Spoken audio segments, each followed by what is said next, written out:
Pourquoi les Français ont-ils un si faible intérêt pour la nature par rapport à leurs voisins anglais ou allemands? Ce phénomène, propre à la culture française, est observable dans de nombreux domaines et s'explique en partie par une dimension sociale et politique.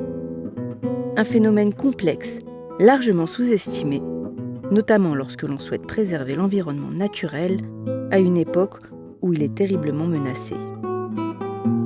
La question de la protection de la nature est une question sociale et politique uniquement et avant tout.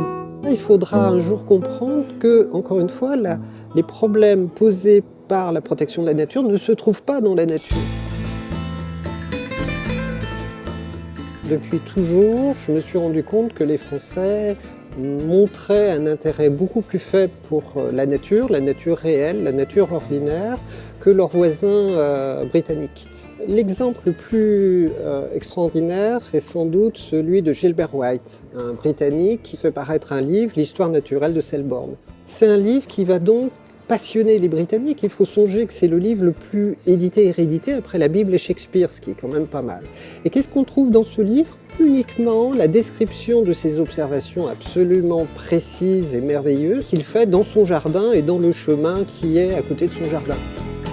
Dans la littérature française, quelqu'un qui aurait pu écrire de la même façon, c'est Jean-Henri Fabre, un entomologiste de la fin du 19e, début 20e siècle, qui a écrit sur les insectes. Et là aussi, c'est un chef-d'œuvre littéraire, mais c'est aussi un chef-d'œuvre de précision des observations.